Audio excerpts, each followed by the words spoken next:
You're listening to Soap Dirt, the latest in television entertainment news. Hey there, B&B fans. It's Belinda from Soap Dirt, and I've got your early weekly edition spoilers for next week, April 22nd through 26th. It's a big week because Sweeps kicks off on Thursday, and so we're going to have big build up towards Sweeps the rest of this week and going into next. I can't wait to unpack all these for you. If you have not, please reach down, click subscribe so you don't miss any of our B&B updates. And as we always do with the early edition spoilers, real quick, I talk about what's happening the rest of this week just to give you some context for next week. Real quick, I want to mention one weird thing from Tuesday, and I've seen some of you guys talking on Soap's social media about this. Y'all noticed what I noticed. The spoiler said Hope was going to tell Liam why she really told Thomas no to his proposal, and she didn't. She just, it was very vague and very weird, and it was like, I was like waiting on this. Oh, what is it? What is it? It's something. And it was like nothing. So whoever is writing spoilers over there, they need to get a kick in the pants. All right, so Wednesday, April 17th. A reminder, if you are in Mountain Pacific, Hawaii, or Alaska time zones, you may be preempted due to soccer. Maybe not. Depends.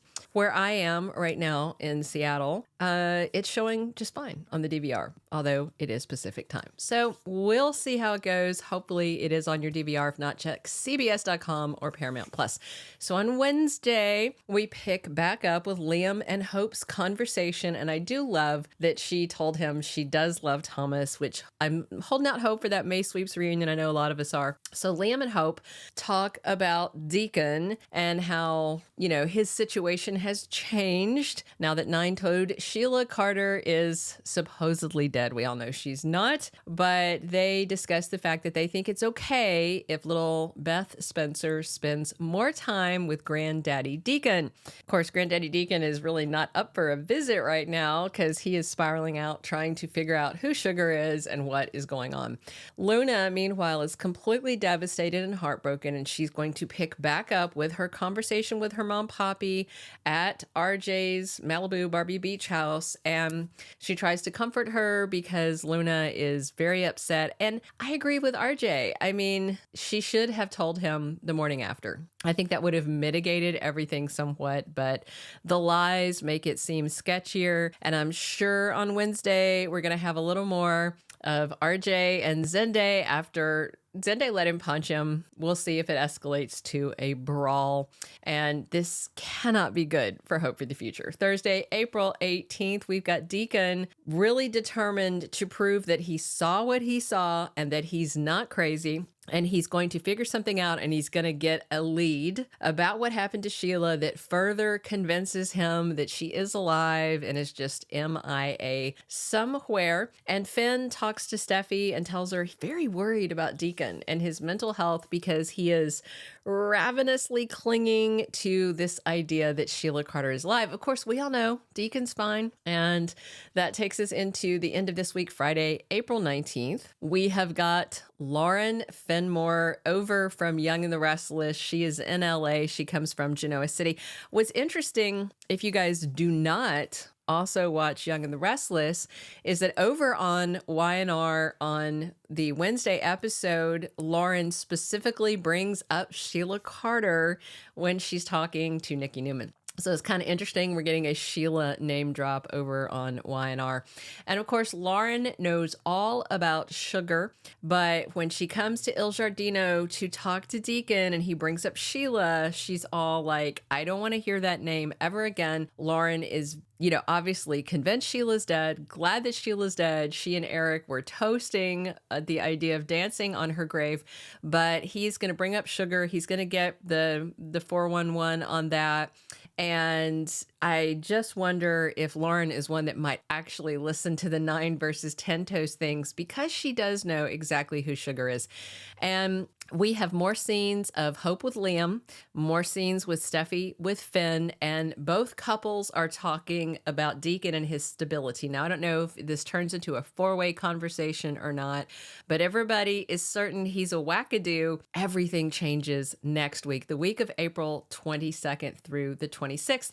Just a little side note that I thought was really interesting. Lawrence St. Victor, who plays Carter, if you didn't know this, he actually is a writer for B&B Now, and he revealed that he wrote the 10-toe episode, the crematorium episode, and he said he had a lot of fun writing it and said he thought that Sean Kanan killed it when he was doing that scene. And I absolutely agree. I can totally see Sean Kanan getting an Emmy nod for all the good work that he's doing right now.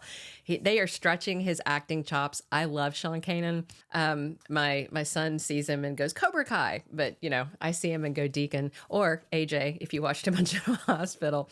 So with Hope for the Future fracturing next week, because RJ and Zende are literally at this physical confrontation step. RJ is furious at him. He's furious at Luna for lying. He knows that she didn't mean to do it, but the lies, that was a deliberate choice. That is going to make working together on Hope's line impossible, which means Hope needs Thomas now more than ever. I do expect him back in sweeps, probably not back the week of April 22nd. Sweeps does kick off on Thursday, April 25th, and I am really wondering if Thomas is going to come back into town with Ivy Forrester, which I think would be fantastic. So next week, Deacon convinces Finn that Sheila's alive. He gets the scoop about sugar, and he sprinkles that sugar all over Finn and tells him about the look-alike that has 10 toes, which basically explains everything. And by Friday the 26th, Finn and Deacon are out on a Sheila safari. They are quizzing homeless guy Tom, played by guest star Clint Howard, and that guy knows something to help them. Something bad has happened to good old Nine Toes. She may in fact be in a life or death situation thanks to sugar.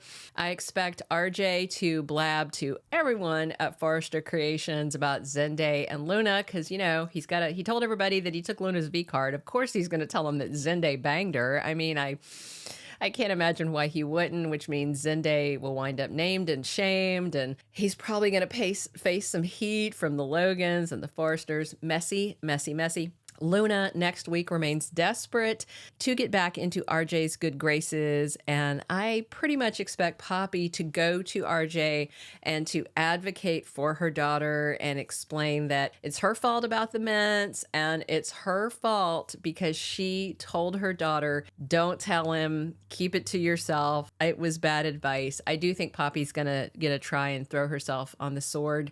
I don't think that's gonna do a lot of good. We'll see how it goes.